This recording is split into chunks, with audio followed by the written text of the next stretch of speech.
Mazmur 51 ayat 1 untuk pemimpin biduan Mazmur dari Daud. Ketika Nabi Nathan datang kepadanya setelah ia menghampiri Betsheba. Kasihanilah aku ya Allah, menurut kasih setiamu, hapuskanlah pelanggaranku menurut rahmatmu yang besar. Bersihkanlah aku seluruhnya dari kesalahanku dan tahirkanlah aku dari dosaku. Sebab aku sendiri sadar akan pelanggaranku, aku senantiasa bergumul dengan dosaku. Terhadap engkau sajalah aku telah berdosa dan melakukan apa yang kau anggap jahat, supaya ternyata engkau adil dalam putusanmu, bersih dalam penghukumanmu. Sesungguhnya dalam kesalahan aku diperanakan, dalam dosa aku dikandung ibuku. Sesungguhnya engkau berkenan akan kebenaran dalam batin, dan dengan diam-diam engkau memberitahukan hikmat kepadaku. Bersihkanlah aku daripada dosaku dengan hisop, maka aku menjadi tahir. Basuhlah aku, maka aku menjadi lebih putih dari salju. Biarkanlah aku mendengar kegirangan dan sukacita, biarlah tulang yang kau remukan bersorak-sorak kembali. Sembunyikanlah wajahmu terhadap dosaku, hapuskanlah segala kesalahanku. Jadikanlah aku tahir, ya Allah, dan perbaharulilah batinku dengan roh yang teguh. Janganlah membuang aku dari hadapanmu, dan janganlah mengambil rohmu yang kudus daripadaku. Bangkitkanlah kembali padaku kegirangan karena selamat yang daripadamu, dan lengkapilah aku dengan roh yang rela. Maka aku akan mengajarkan jalanmu kepada orang-orang yang melakukan pelanggaran, supaya orang-orang berdosa berbalik kepadamu. Lepaskanlah aku dari hutang darah, ya Allah, Allah keselamatanku, maka lidahku akan bersorak-sorai memberitakan keadilanmu. Ya Tuhan, bukalah bibirku, supaya mulutku memberitakan puji-pujian kepadamu. Sebab engkau tidak berkenan kepada korban sembelihan, sekiranya aku persembahan korban bakaran, engkau tidak menyukainya. Korban sembelihan kepada Allah ialah jiwa yang hancur, hati yang patah dan remuk, tidak akan kau pandang hina, ya Allah. Lakukanlah kebaikan kepada Sion menurut kerelaan hati, bangunkanlah tembok-tembok Yerusalem. Maka engkau akan berkenan kepada korban yang benar, korban bakaran dan korban yang terbakar seluruhnya, maka orang akan mengorbankan lembu jantan di atas mezbahmu.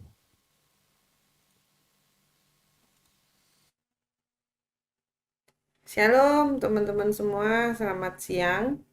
Ya, untuk kesempatan kali ini kita akan melanjutkan pembahasan dari episode yang pertama minggu lalu. Siapa sih manusia itu? Siapakah manusia itu gitu. Kenapa saya sebenarnya ini tuh kalau mau dibilang kalau mau di take itu sudah berkali-kali take untuk materi ini. Tetapi kenapa ketika take pertama, kedua itu kayaknya ada yang enggak serak di hati mengenai tema yang akan saya bawakan ini gitu. Akhirnya setelah belajar ya membaca berulang-ulang akhirnya oh ternyata susunannya itu berbeda gitu daripada yang kemarin saya pikirkan gitu.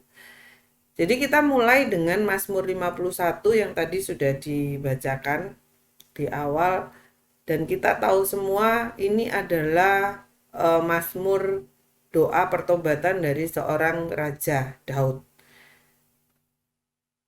Terus apa sih hubungannya dan kaitannya dengan tema yang kita bahas siang hari ini? Siapakah manusia itu? Kita akan lihat sama-sama. Kita buka di ayat pertama.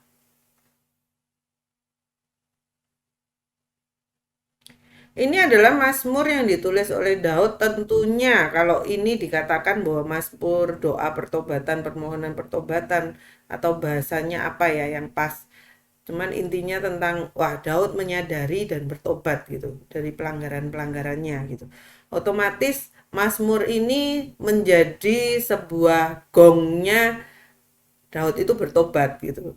Dari sekian banyak pelanggaran yang dia buat gitu.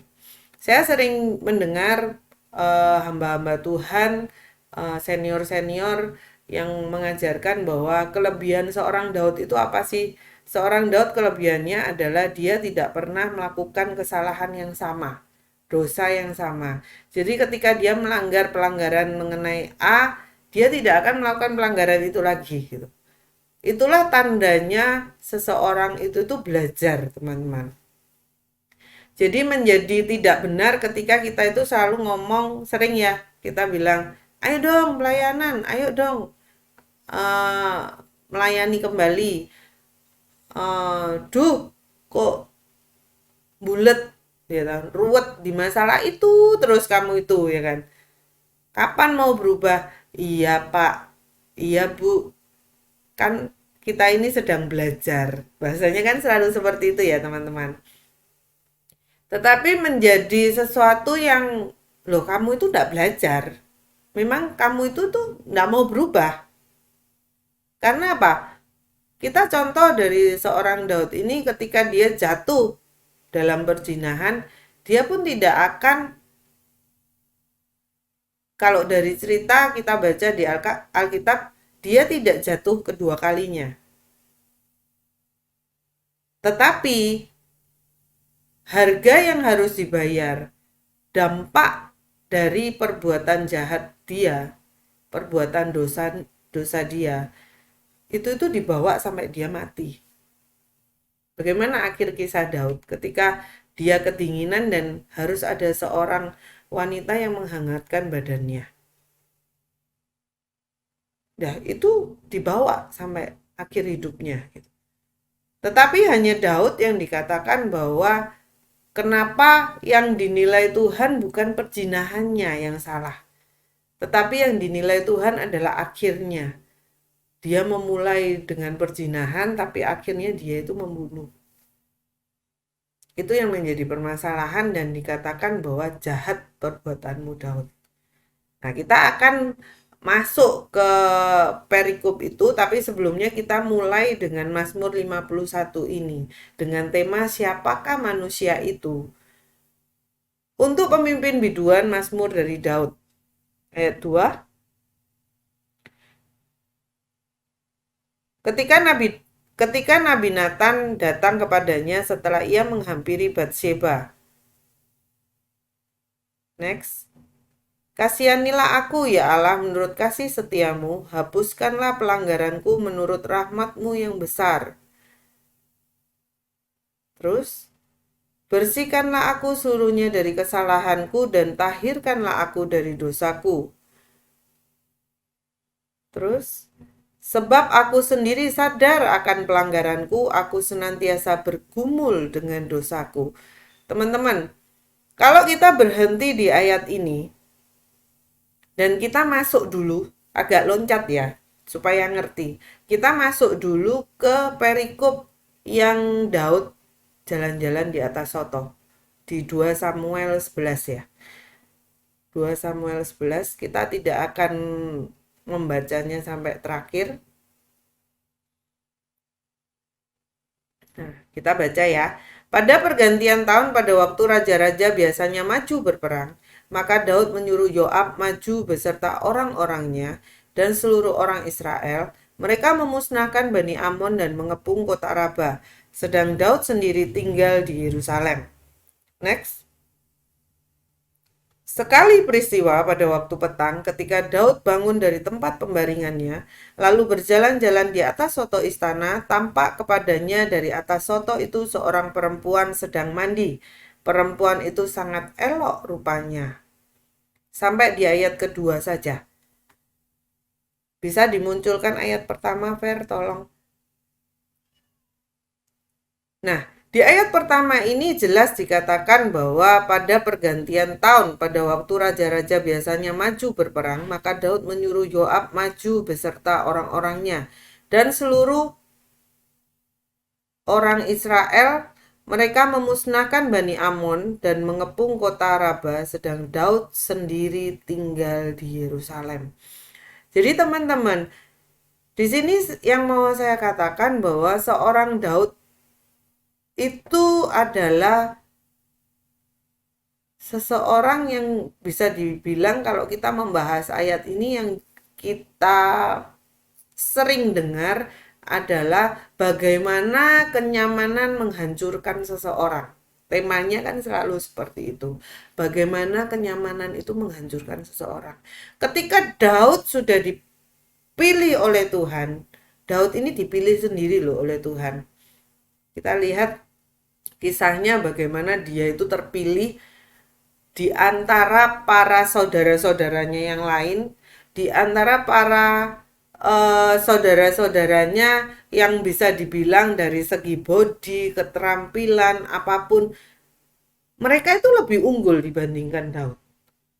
Tetapi kenapa Daud yang terpilih saat itu? Dia yang paling kecil ya kan. Tidak ada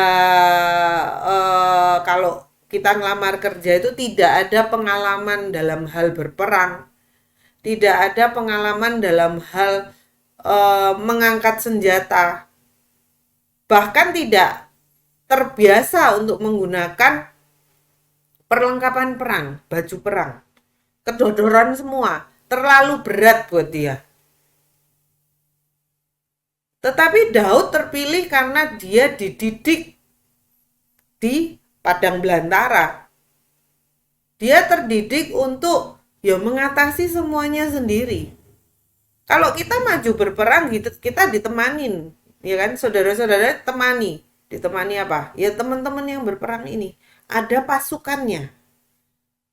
Tapi Daud di sini terpilih karena dia terdidik. Kalau bahasa kerennya otodidak. Dia terbiasa untuk mengatasi segala sesuatunya sendiri, teman-teman. Yang namanya menggembalakan kambing domba, iya kalau banyak. 1-2 ekor dikatakan. Tapi dia setia mengerjakan itu.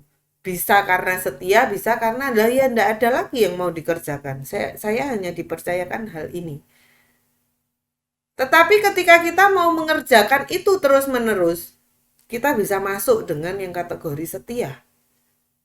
Setia dengan yang 1-2 ekor ini. Di situ dia dilatih, di situ dia itu pasti menghadapi banyak binatang-binatang buas. Bersama teman-teman, enggak, sendiri. Dari bekal itu, bekal kesetiaannya, dari bekal otodidaknya, dari bekal mungkin bisa dikatakan seorang yang ngawur, penting berani dulu maju. Dia berangkat menjadi seorang yang mengenal Tuhannya. Kenapa saya katakan dia mengenal Tuhannya? Saat itu dia kan belum jadi raja ketika dia itu harus melawan, ketika dia dipilih untuk melawan Goliat. Ribet pakai segala tetek bengek yang ada di itu. Sebagai seorang tentara harus pakai apa? Perlengkapan perang, pakai perisai, sepatunya yang besi atau apa. Terlalu ribet buat dia. Bagaimana itu tidak merubah pribadi Daud? Loh, kalau mau berperang ya berperang aja. Kenapa dikatakan dia memulainya dengan mengenal Tuhan dengan dahsyat? Dia memulainya dengan percaya Tuhan luar biasa. Ada satu kalimat Daud ketika dia maju berperang, maju melawan Goliat. Kamu bawa segala sesuatunya, aku hanya membawa Tuhan. Bagaimana seorang Daud digambarkan, wow, iman yang luar biasa. Wow, dia mengenal pribadi Tuhan itu luar biasa. Tuhan sendiri yang memilih dia. Sampai akhirnya dipercaya menjadi seorang raja yang mengatasi banyak hal. Apapun yang dikerjakan Daud, siapapun lawan yang menjadi lawannya di lapangan perang, dia bisa mengatasi itu semua. Tetapi kenapa ada kejadian ini, teman-teman? Itu yang menjadi pertanyaan. Bukan sekedar kenyamanan, teman-teman. Kalau saya katakan, menurut pemikiran saya pribadi, Tidak sesederhana itu kenyamanan dapat menjatuhkan kita. Tetapi yang lebih berbahaya dari itu adalah kita akan bahas nanti, ya kan. Tapi di sini dikatakan bahwa pada pergantian tahun, pada waktu raja-raja biasanya maju berperang. Kenapa Daud itu tidak ikut?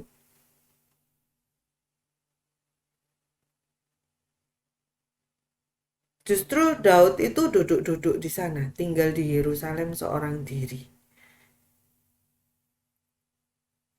Next, ayat kedua. Sekali peristiwa pada waktu petang. Jadi kalau dikatakan menurut gambaran saya, pemikiran saya dikatakan sekali peristiwa itu bukanlah sesuatu yang eh, selalu dikerjakan oleh Daud. Dia terbiasa untuk berperang, iya. Tetapi dia juga biasanya ketika bangun tidur, saya menggambarkannya ya, ketika bangun tidur saat petang mungkin sedang istirahat, tidur siang ya, sedikit melenceng sedikit aja. Saya pernah mendengarkan seorang hamba Tuhan besar mengatakan, jangan dibiasakan tidur siang, membuat orang itu males.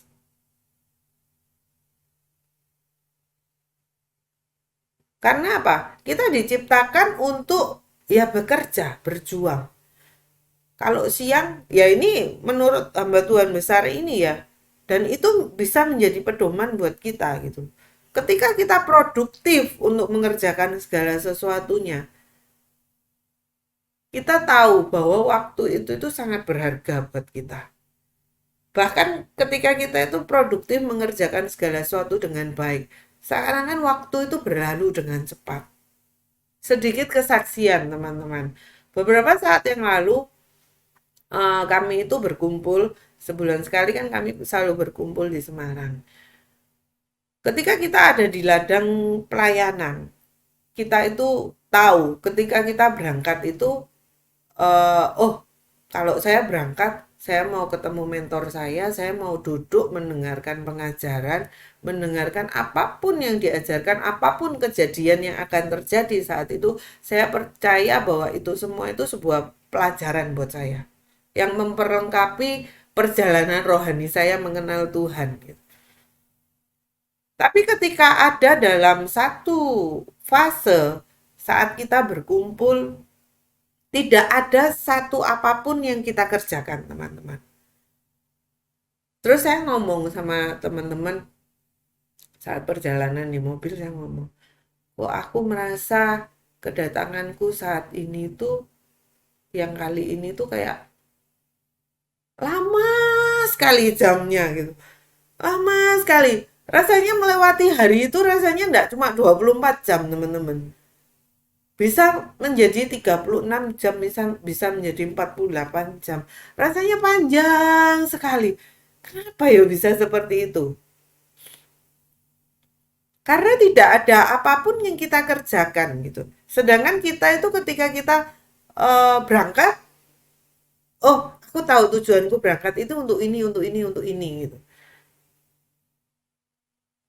Nah ketika berangkat sudah, oh iya aku berangkat sudah siap-siap nih. Kalau mau berperang, oh udah siap semua alat perangnya. Ketika sampai di tempat, tidak ada apapun yang dikerjakan, teman-teman. Seakan-akan waktu itu terbuang sia-sia. Yaitu yang dikatakan bahwa kita tidak menjadi seorang yang produktif lagi. Tapi ketika kita menjadi seorang yang produktif, waktu itu rasanya kurang. Sehari 24 jam itu kurang untuk kita, aduh kok cepet ya waktu ini berlalu. Aduh, seakan-akan kejar-kejaran gitu. Sampai akhirnya kita istirahat di malam hari. Jadi bagaimana itu memproduksi pikiran kita, keberadaan kita, itu selalu memproduksi sesuatu, menghasilkan sesuatu. Itu yang membuat adrenalin kita, membuat semangat kita, passion kita, gairah kita itu ada. Bagaimana dengan Daud melalui peristiwa ini? Yang biasanya dia sibuk bekerja sibuk berperang, menata ini, menata itu. Sekali peristiwa, dikatakan, dia tidak maju berperang. Dia nyantai, tidur-tiduran. Dan bangun, ladala. Ketika bangun, ya kan, berjalan-jalan di atas soto istana. Loh, biasanya dia juga mengerjakan itu di sela-sela kesibukannya. Tapi enggak ada pikiran seperti apa. Mau ada sesuatu pun di luar sana, dia enggak pedulikan itu. Karena dia fokus. Oh, aku datang ke sini, keberadaanku untuk apa. Dia tahu jelas itu. Tetapi saat dia melenceng dari itu semua, apa yang terjadi dengan Daud? Ya kejatuhan yang dia alami. Bukan sesederhana yang saya katakan tadi, bahwa bukan sesederhana bahwa wah Daud itu sudah nyaman. Wah Daud ini sudah merasa dirinya hebat. Jadi dia tinggal perintah. Bukan sesederhana itu, teman-teman. Kembali ke ayat atas tadi di Mazmur 51, di ayat yang terakhir dibuka tadi, di ayat ke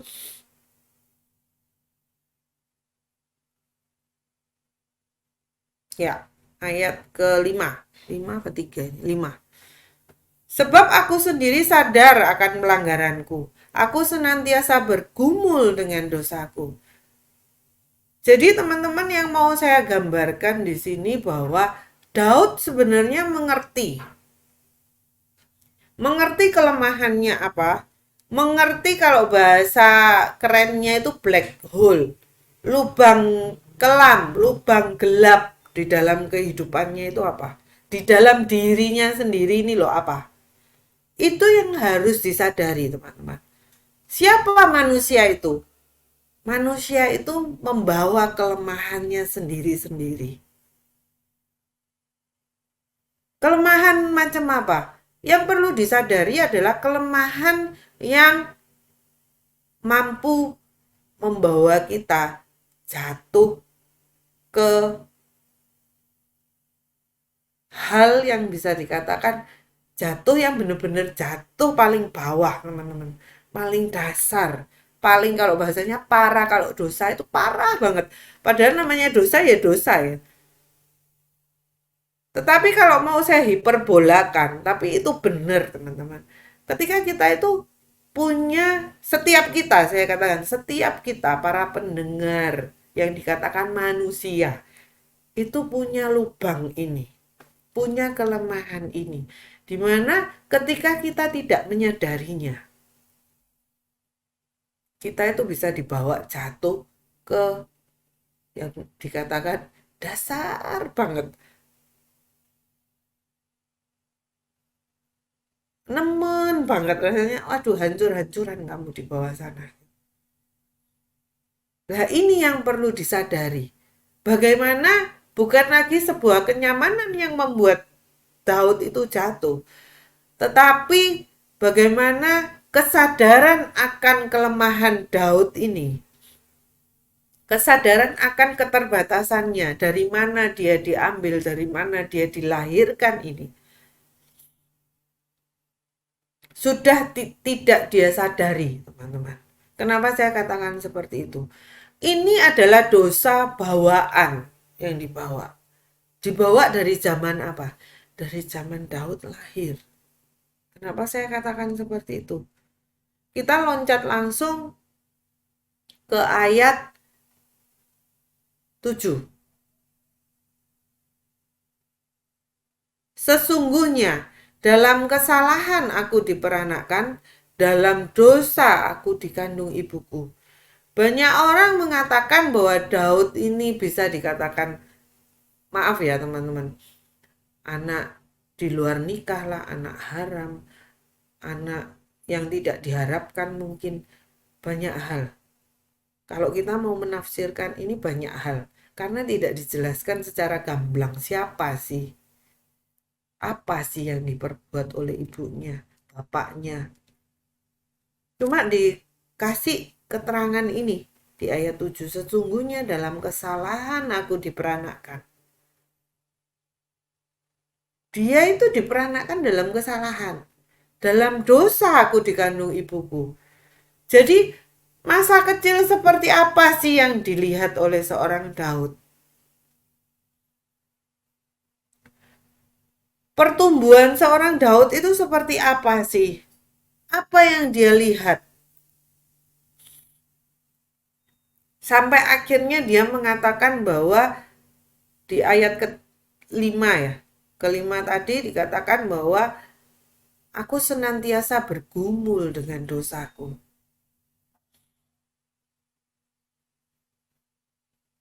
Dia sendiri sadar akan pelanggarannya.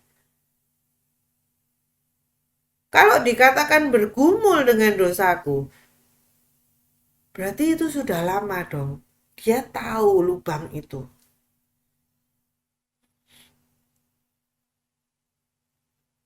Ada hal yang memang ketika kamu tidak melakukan yang seharusnya kamu lakukan lagi. Untuk produktif, untuk mengerjakan, kamu dipercaya, dipanggil sebagai seorang apa. Maka yang dinamakan pergumulan itu tuh sudah tidak ada. Dia mengatakan bahwa ketika dia dibawa naik ke atas, oh apapun yang dia kerjakan berhasil. Dia mau tanding sama siapapun, mau perang sama siapapun, dia itu selalu berhasil. Seakan-akan sudah tidak ada pergumulan lagi dalam kehidupannya. Dia sudah tidak sadar lagi. Ternyata masa lalumu, manusia lamamu itu bisa bangkit loh. Ketika kamu itu sudah tidak mengerjakan apa yang seharusnya kamu kerjakan. Jadi yang mau saya katakan, mau saya sharekan siang hari ini kepada teman-teman bahwa kita semua itu bawa dosa itu teman-teman. Jujur dan tidak usah munafik. Kita semua itu punya lubang itu. Tidak ada seorang pun yang diciptakan sempurna saat ini. Saya katakan. Adam dan Hawa diciptakan sempurna oleh Tuhan. Manusia pertama diciptakan sempurna. Tetapi ada pelanggaran setelah itu. Yang membuat kita itu, kalau mau saya ilmu gatuk nih teman-teman. Ya seperti Daud katakan. Dalam dosa aku dikandung ibuku. Dalam pelanggaran aku diperanakan. Bapak kita Adam dan Hawa, ya dalam dosa mereka, akhirnya kan beranak cucu. Akhirnya kan ada yang dikatakan kutuk itu kan. Kutuk apa? Yang seperti saya katakan di episode pertama. Bahwa yang wanita harus mengalami kesakitan dalam melahirkan, tetapi dia tetap birahi kepada suaminya. Dan yang suami dengan berpeluh, dia itu harus menyediakan makanan buat seisi rumahnya. Nah, terus keturunannya itu kan berlanjut ke keturunannya. Kita kan keturunannya kan. Jadi kita harus benar-benar menyadari siapa sih kita, siapa sih manusia itu. Kalau dikatakan oleh Bunda, seorang artis ya, manusia itu tempatnya salah dan dosa.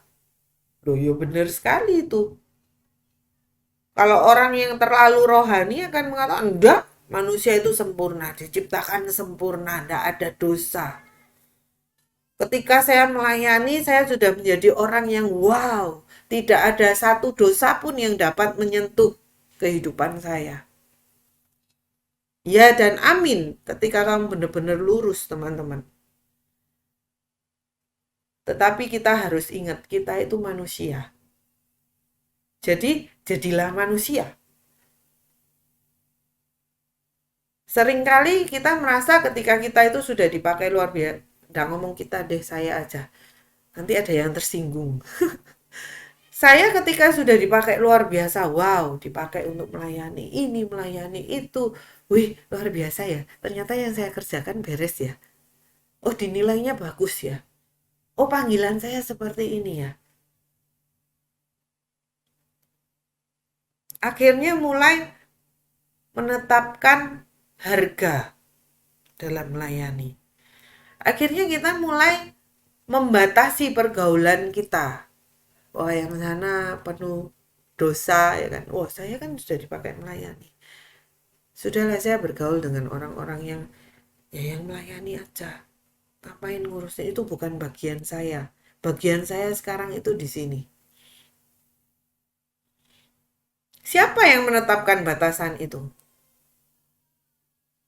Siapa yang membatasi itu semua? Ya, diri saya sendiri.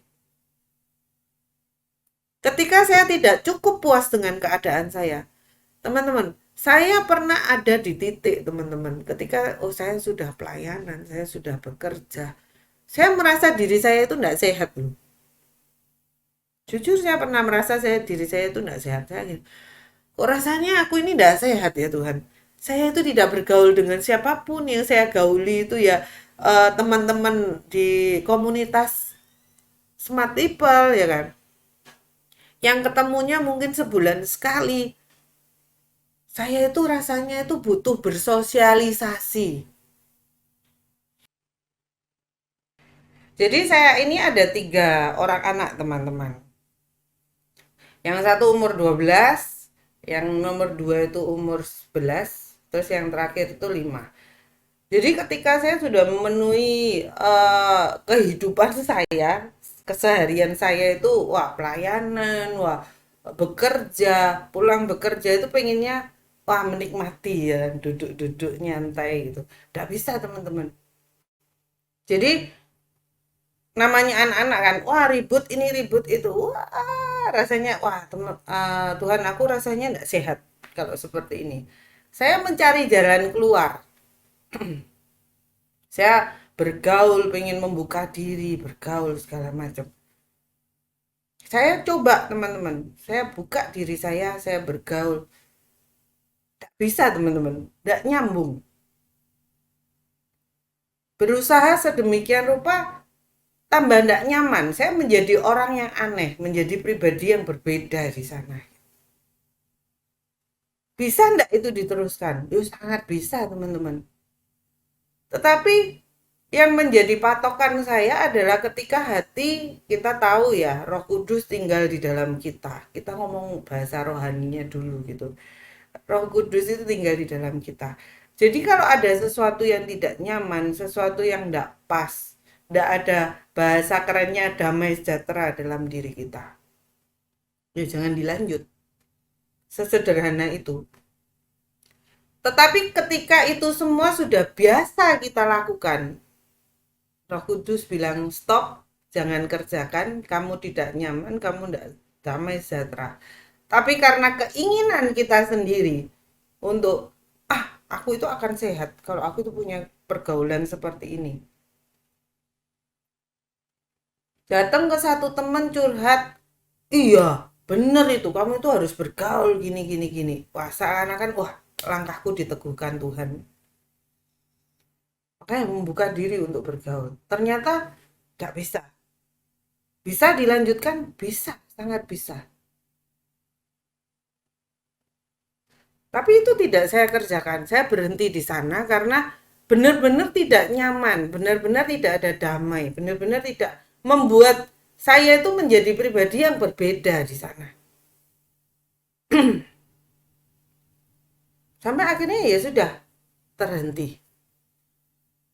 Ya memang kadang itu sebuah pergumulan yang terus-menerus yang harus kita gumulkan ya memang ditaruh itu. Kalau dikatakan duri dalam daging, itu yang harus digumulkan. Kita tahu batasnya, kita tahu patokannya. Pertanyaannya, kalau kita membahas ini harus dibahas sesuai dengan firman. Bagaimana dengan kehidupan Daud? Yang saya buka pertemuan kali ini loh hidupnya Daud. Dengan tema siapakah manusia itu? Manusia itu adalah seorang pribadi yang memiliki sisi gelap. Setiap manusia punya sisi gelap dalam kehidupannya. Tinggal permasalahannya kita mau membuka sisi gelap itu dan menerima itu sebagai sisi gelap kita yang harus kita sadari bahwa itu ada. Black hole itu ada. Keterbatasan itu ada. Dan selama-lamanya itu akan tetap ada. Nah, bagaimana cara untuk menekan itu semua supaya tidak muncul? Ya berjalanlah seperti apa yang Tuhan suruh kita untuk kerjakan.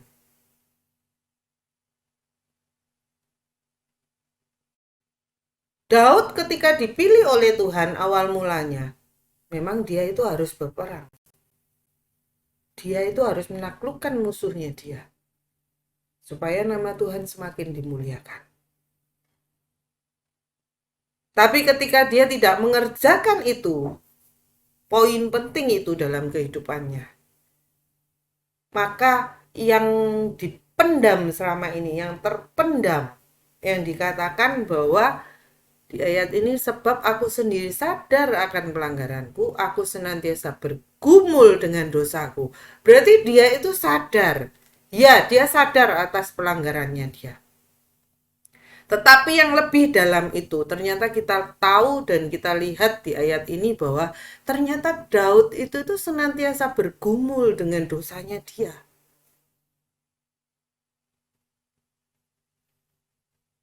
Jadi ada lubang yang terbuka lebar, teman-teman. Ketika kita mencabut batas-batas itu dalam kehidupan kita. Batas kita apa? Pagar kita apa? Kalau saya pagarku itu ya keluarga saya. Anak-anak saya, orang tua saya, adik-adik saya, saudara-saudara saya. Yaitu pagar. Karena apa? Sehari-hari ya itu yang saya hadapi, sehari-hari ya itu yang menjadi tanggungan saya. Sehari-hari saya berkecimpung, libet ya kan, ruwet ya, ya di orang-orang ini. Beberapa waktu lalu sudah saya sharekan, seakan-akan saya yang mau menyelamatkan seseorang, tetapi intinya orang-orang di sekeliling saya inilah yang menjadi pagar, yang memayungi saya, yang mengamankan keberadaan saya. Nah, ini yang tidak disadari oleh Daud ketika dia berhenti sesaat. Kan dikatakan bahwa sekali peristiwa berhenti sesaat dia. Wah mungkin bosen, wah mungkin jenuh, wah ya wis perang ya selalu menang ya. Sudah tidak ada gregetnya lagi. Ya sudahlah, diserahkan aja ke orang lain.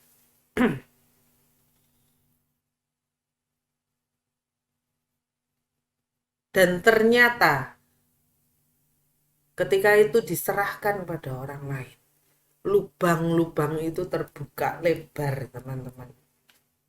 Yuk, narik, ditarik ke bawah tanpa disadari saat itu. Tapi satu hal yang kita belajar siang hari ini dari seorang Daud, bahwa dia dalam perjalanan kehidupan dia, satu hal bahwa dia itu takut akan Tuhan.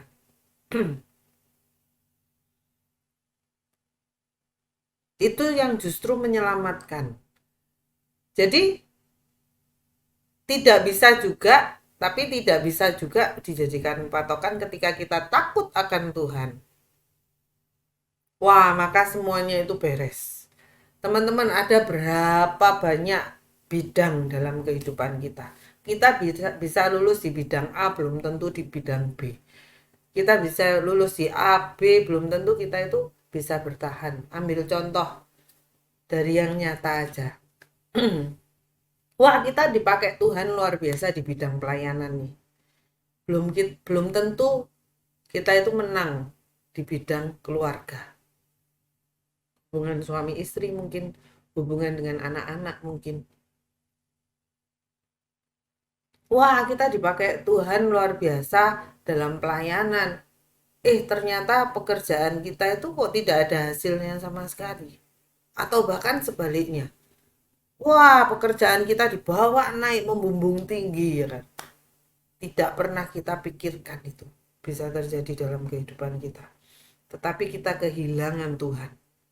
Kita kehilangan pelayanan. Jadi yang diminta saat ini bahwa semuanya itu bisa kita maksimalkan apapun yang ada dalam diri kita, teman-teman. Begitu juga dengan Daud. Saat dia, wah sudah hebat nih dalam perang, sudah hebat nih menjadi seorang raja. Ya dia dituntut untuk terus menjaga itu. Ketika kita tidak menjaga itu semua, kita tidak membalanskan, menyeimbangkan itu semua,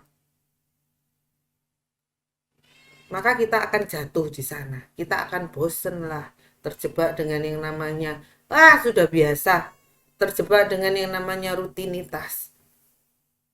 Itu yang membuat kita jatuh. Yang membuat kita jatuh bukan karena itu terjebaknya itu. Tapi justru dengan kita itu melakukan itu, memaksa diri untuk melakukan, tetap melakukan. Seperti Daud, awal mula dia dipilih oleh Tuhan. Dia hanya menggembalakan 1-2 ekor kambing domba. Dia bisa setia sekian lamanya. Ya hal itu juga yang menjadi patokan Tuhan memanggil kita. Ya kalau dibilang bosen ya bosen. Kalau dibilang kok gini tok hidupku, kok begini tok. Tapi justru hal-hal itu yang menyelamatkan kita. Jadi hati-hati teman-teman. Kita harus menyadari bahwa kita manusia memiliki batas ini loh yang harus kita gumulkan. Memiliki kekurangan. Apa kekurangannya? Ya sendiri-sendiri, setiap kita berbeda. Saya dengan saudara yang mendengarkan siang hari ini berbeda kita. Kamu bisa unggul di bidang A, belum tentu bisa unggul di bidang B. Saya bisa unggul di bidang B, belum tentu bisa unggul di bidang A. Tetapi kita semua masing-masing berjuang. Berjuang dengan keterbatasan juga kelebihannya kita. Karena saat kita sudah lebih, seakan-akan keadaan sudah aman, sudah nyaman, kita ndak menyadari bahwa yang lemah itu tetap akan ada dalam kehidupan kita. Kegagalan itu cerita hidup kita, histori kita seperti apa rusaknya, itu akan tetap ada dan ndak bisa dihapus itu teman-teman. Ya kita harus menerima itu. Bahkan lebih hebatnya kita itu berani membuka diri kita untuk hal itu. Loh saya memang gagal. Saya diambil dari selokan. Yang di bahasanya Daud itu saya dilahirkan. Dalam dosa aku dikandung ibuku. Jadi dia mengakui itu. Dan dia pun mengakui bahwa dia itu bergumul dengan dosanya selama ini. Tetapi yang menjadi modal Daud ini ya takut akan Tuhan. Tapi orang takut akan Tuhan bolak-balik nih. Saya ngomong orang takut akan Tuhan bukan berarti sudah menyelesaikan semuanya. Itu menjadi pintu buat kita untuk kembali. Jadi jangan pernah putus asa, jangan pernah menyerah. Semua orang, jangan pernah menutupi dosamu, jangan pernah menutupi pelanggaranmu, jangan pernah masa lalumu yang bobrok itu kamu tutupi sedemikian rupa supaya kamu itu terpandang mulia di depan orang. Nggak perlu. Justru orang itu harus tahu dari mana kita itu diambil. Bukan hanya kita yang harus sadar dan tahu. Orang pun harus tahu. Jadi orang itu dapat melihat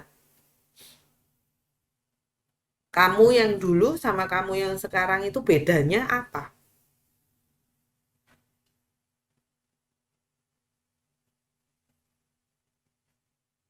Dikatakan bahwa di firman bahwa takut akan Tuhan adalah permulaan pengetahuan, ya kan. Ada lagi di Amsal, ditulis Amsal 9, kita buka Amsal 9 ayat 10. Permulaan hikmat adalah takut akan Tuhan, dan mengenal yang Maha Kudus adalah pengertian. Jadi kalau kita itu hanya takut akan Tuhan, tanpa mengenal pribadi Tuhan itu siapa, ya kita akan mengenal Tuhan hanya sebagai Tuhan itu hanya pribadi yang ketika kita salah, kita itu diberi hukuman. Hanya seorang hakim Tuhan itu bagi kita.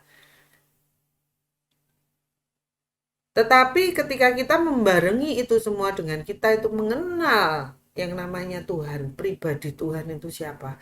Kita bisa menjadi sahabat, kita menjadi anak, kita bisa menjadi siapapun, pacar, banyak hal. Loh, itu bukan sekedar teori, teman-teman. Saya belajar dari seorang hamba Tuhan, serileks itu, sesantai itu kalau ngobrol sama Tuhan. Kalau ngamuk, dia ngomong ngamuk, teman-teman. Kalau kecewa, dia ngomong kecewa. Kalau mencurang, tahu aku. Wah, ini sedang ada masalah ini gitu loh. Sedang ada masalah sama sumbernya maksudnya.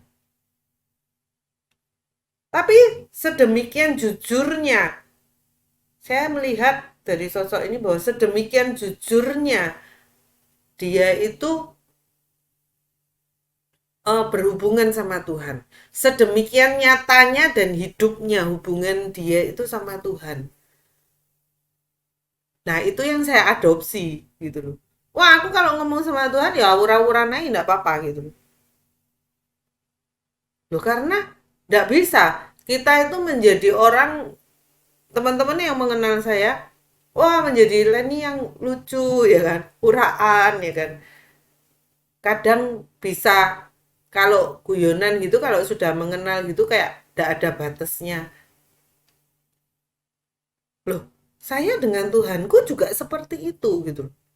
Jadi bukan berarti wah kalau berhadapan dengan Tuhan kita lipat tangan, pejamkan mata.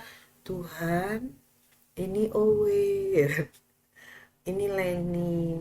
Tuhan tahu kan setiap kelemahannya Leni. Tidak ada, teman-teman. Kalau kamu uraan ya ngadep ke Tuhan ya uraan aja gitu. Jadi kalau hanya sekedar takut akan Tuhan, harus diperlengkapi dengan kita itu mengenal pribadi Tuhan. Karena ketika kita mengenal pribadi Tuhan, kita mendapatkan pengertian yang dikatakan di Amsal 9 ayat 10. Kenapa saya katakan seperti itu? Kita balik lagi ke Mazmur 51 ayat ke-6. Sorry, ke-8.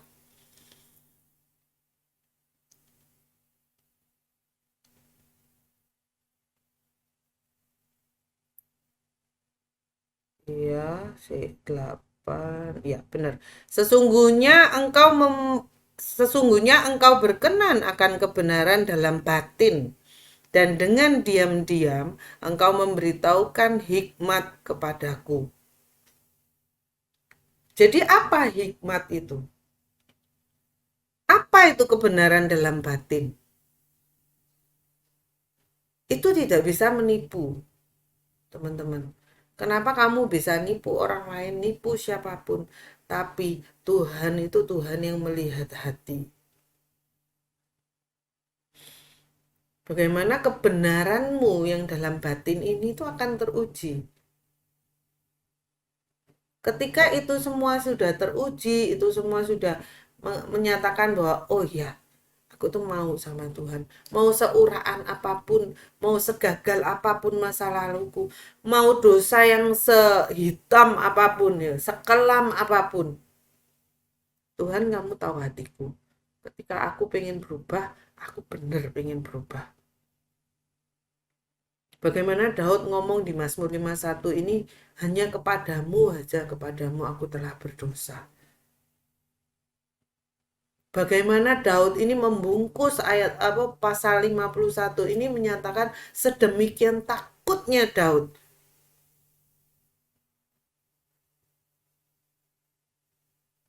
Kalau sampai Tuhan itu meninggalkan dia. Sedemikian takutnya Daud.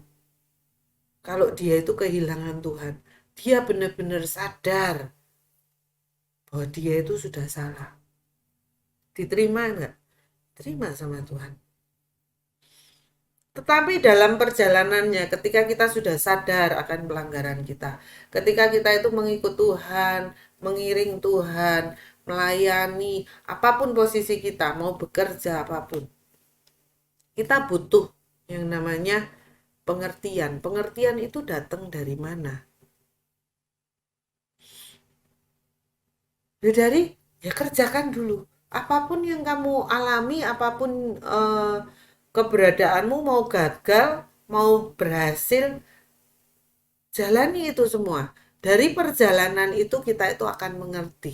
Kita itu akan memperoleh pengertian. Kadang ketika kita itu ditegur, ketika kita itu sedang dihajar, ketika kita itu sedang menghadapi masa-masa kelam dalam kehidupan kita, kita sama sekali nggak ngerti. Tuhan, maksudmu ini apa? Kecewa, kecewa. Segala sesuatunya rasanya gelap buat saya. Bahkan ada satu titik dalam kehidupan saya, Tuhan itu ada enggak sih? Kenapa orang itu bisa seperti itu, aku enggak ya?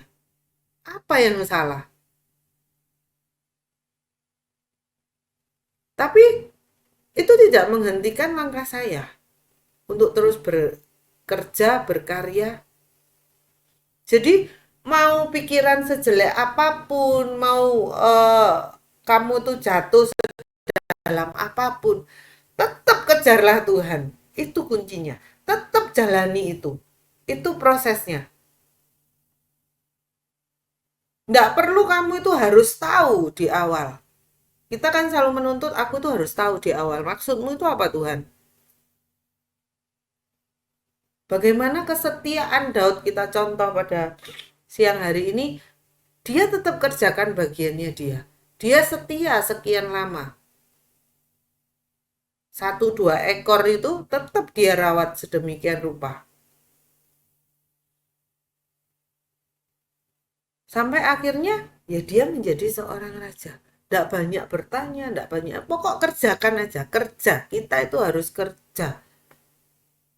Kita harus buat diri kita itu sibuk. Sibuk bukan yang dibuat-buat ya teman-teman. Kita itu harus produktif. Bagaimana ketika kita tidak produktif, kita itu stuck, kita itu sibuk untuk memikirkan, kok nelongso ya hidup saya, kok gini-gini amat ya, aku lihat itu, lihat ini. Sedikit lewat aja ayat ini gitu. Ketika kita selalu membandingkan diri kita dan kita merasa kurang dengan keberadaan kita, ingat teman-teman, apalagi kita sampai masuk ke ranah iri, kok enggak seneng ya lihat dia itu lebih berhasil dari kita. Hati-hati, ada kita dengar ayat tentang Kain dan Habel. Bagaimana Kain itu iri. Karena apa? Ya karena kurang persembahannya. Berarti kurang apa yang kita kerjakan. Jadi yang harus disadari teman-teman bahwa siapa manusia itu? Kembali ke tema kita. Ya manusia itu ya tempatnya yang namanya kegelapan.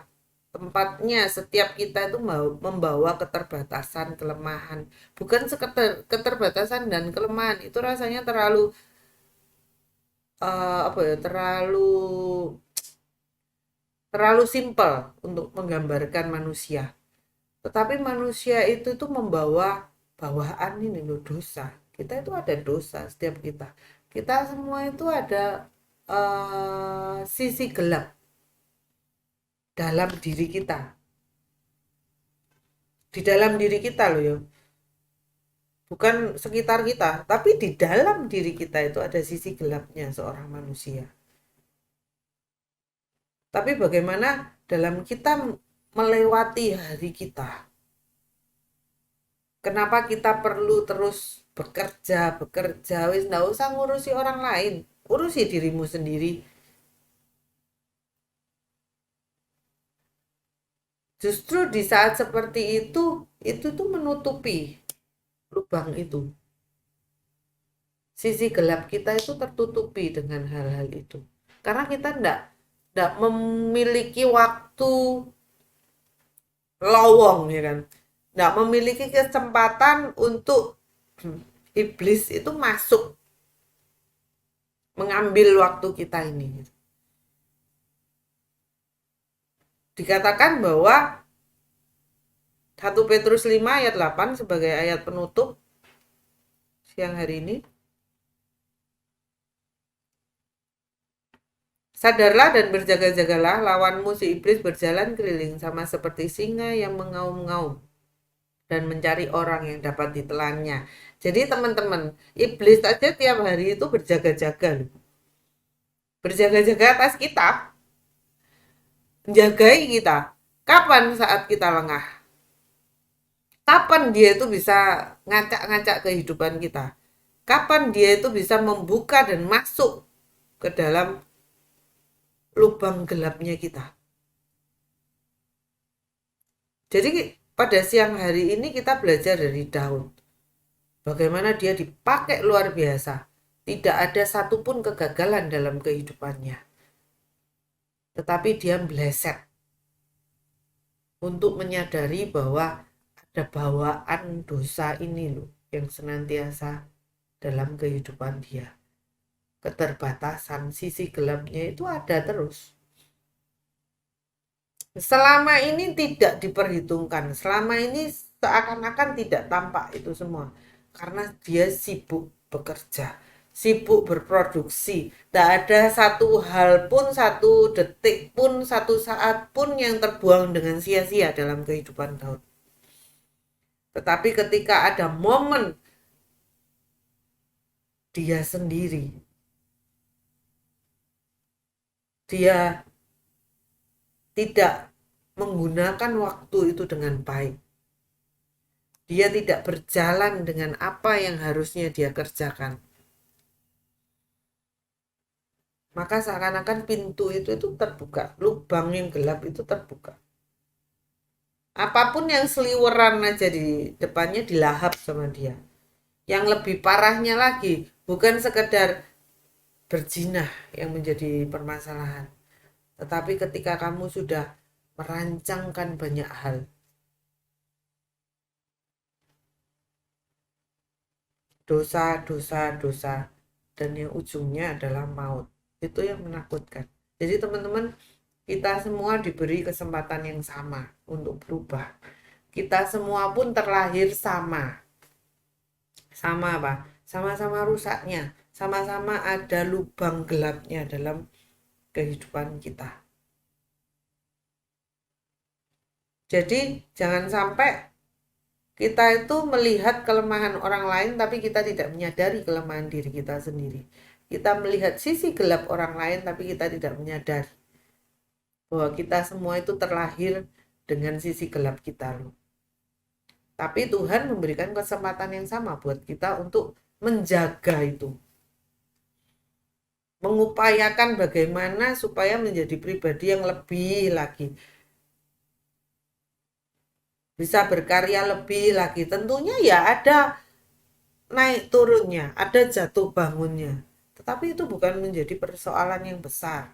Ketika kita melandasi semua yang kita kerjakan itu dengan takut akan Tuhan. Kita melandasi semua yang kita kerjakan dengan mengenal pribadi Tuhan itu siapa. Jadi pesan firman Tuhan siang hari ini, jadilah dirimu sendiri teman-teman. Diri sendiri yang seperti apa? Kita sadar bahwa kita itu punya sisi gelap. Justru ketika kita sadar kita punya sisi gelap, kita tahu untuk mengatasi itu semua. Jadi tidak sampai kita itu jatuh. Itu saja teman-teman yang mau saya sharekan kesempatan kali ini. Kita akan lanjut minggu depan dengan tema yang sama. Tuhan Yesus memberkati. Shalom.